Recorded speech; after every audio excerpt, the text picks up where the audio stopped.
Hassan Nahimana had been driving trucks for 20 years, hauling goods through the mountain passes of the Western Cape in every kind of weather South Africa could throw at him, and in all those years across all those kilometers, he had never seen anything like what greeted him on the road to Prince Alfred Hamlet in the early hours of a Tuesday morning in May. He'd left Cape Town with a load of groceries, a routine delivery he'd made dozens of times before, and somewhere around 2 a.m. the power died, his cell signal vanished, and the world outside his windshield became a wall of water and darkness. He tried to reroute through the passes, and on one of those narrow mountain roads, a mudslide came down just meters from his cab. "I was lucky," he said afterward, his voice still carrying the weight of it. "This storm is too much."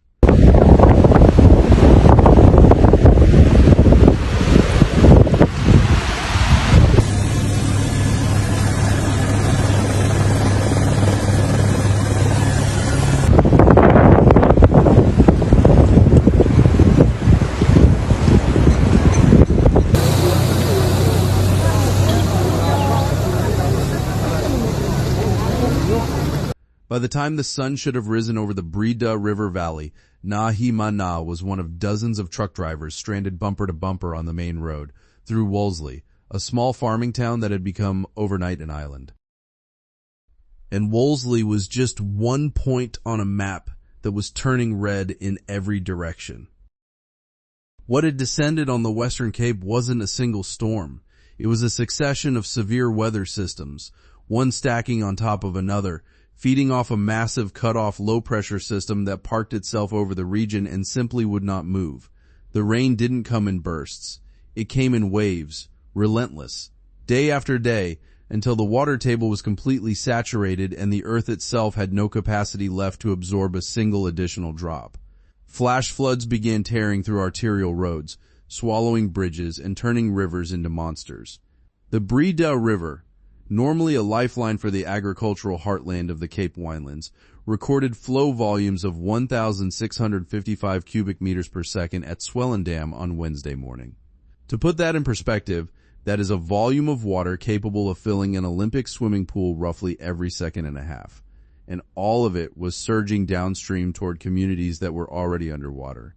Meanwhile, 80 kilometers to the north, the Clan William Dam had exceeded its capacity at 103% full, and officials had been forced to open every single sluice gate, sending even more water cascading into a province that was already drowning. نسأل الله السلامة يا رب يا رب يا رب مباشرة من جلالها. شوفوا الإخوان شوفوا.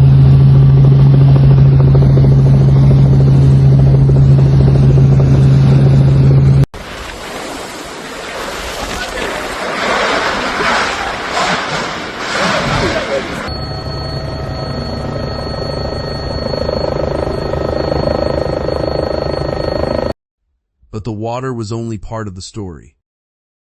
Gale force winds tore through municipal areas, ripping apart electrical infrastructure that was already strained from years of systemic neglect. Eskom reported major faults across the region, and the outages spread like a second disaster layered on top of the first. They hit Ceres, Brie Riviere, Dudorns, Rawsonville, Wolseley, Tolbag, and the Witzenberg municipality in rapid succession. Entire districts went dark starting Monday, and by midweek, restoration crews still couldn't reach some of the hardest hit areas because the roads to get there no longer existed. The N1 near Worcester, one of the most critical highway links connecting Cape Town to the interior, was closed. Bainskloof Pass was closed. The Huguenot Tunnel approaches were closed. One by one, the arteries that kept the Western Cape connected to the rest of the country were being severed. And the isolation was compounding every other problem. slowing rescues, blocking supply deliveries, and cutting farmers off from any way to call for help. And then the human toll began to climb.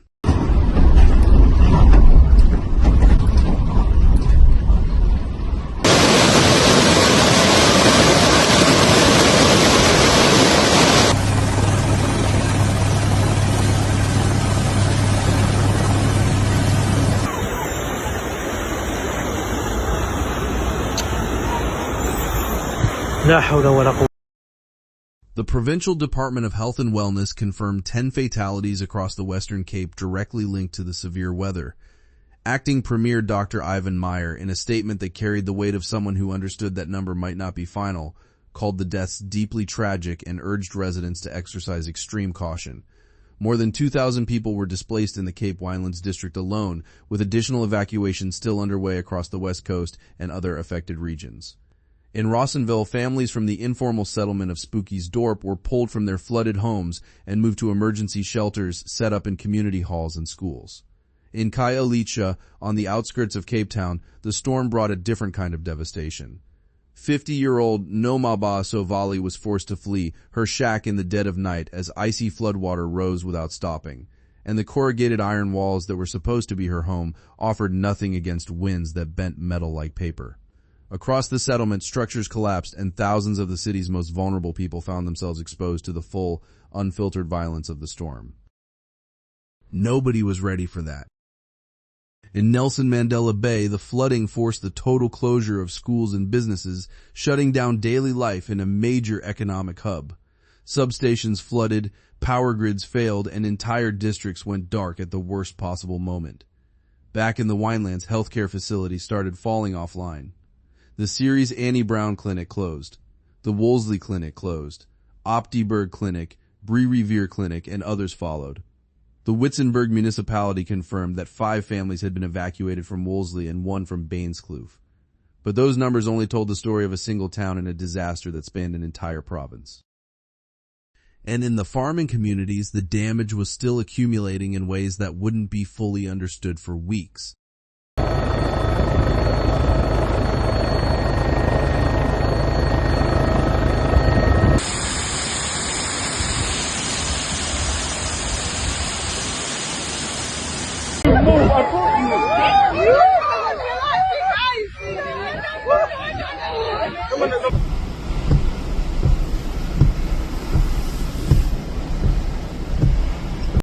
Between May 9th and 12th, table grape and citrus farms outside Worcester and throughout the Hex River Valley went under. The Kleinberg River near Tulbagh burst its banks, and vineyards that represented generations of labor and investment disappeared beneath brown water. Anton Joe Jr., a table grape farmer in the Hex River Valley, described the scene with the kind of bluntness that only comes from watching your livelihood wash away in real time. "It is chaos here," he said. "The vineyards are underwater. The ground and roads have washed away.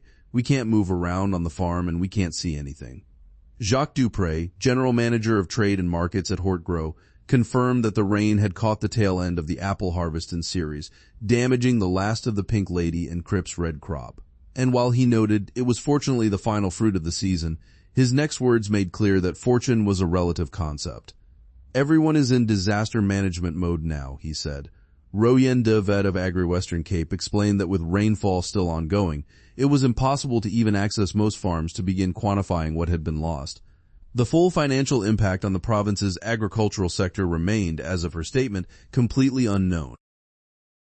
That number is still climbing.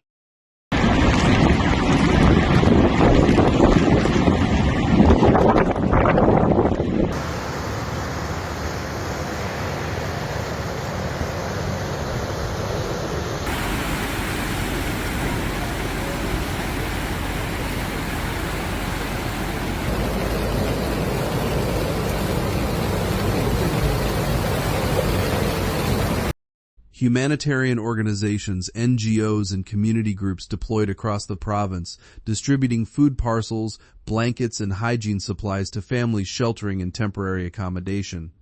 And while health services remained operational across most affected areas, the word "most" was doing an enormous amount of heavy lifting in that sentence. The Provincial Disaster Management Center and all joint operations centers were activated around the clock, running 24/7. And Western Cape Minister Anton Breedel warned that despite improved weather conditions, emergency response and recovery operations remained at a critical level. River systems across the province were still dangerously swollen. Downstream flooding remained a significant risk. The sluice gates at Clanwilliam were still open, and communities downstream of the Breda River were being monitored hour by hour, because at 1,655 cubic meters per second, that water was going somewhere, and whoever lived in its path had very little time and very few options.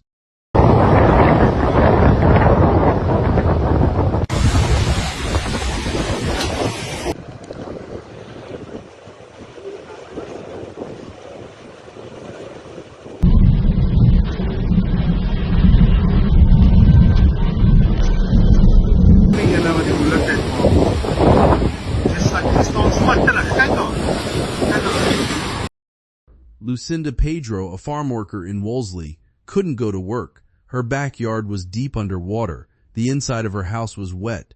A tree branch had crashed down outside. Her fence was destroyed, and without power her family couldn't cook or charge their phones. All they could do was sit in a damaged home in a darkened town and wait. "We are watching," she said, "to see if it gets better or not." And that single sentence might be the most honest summary of where the entire Western Cape stands right now.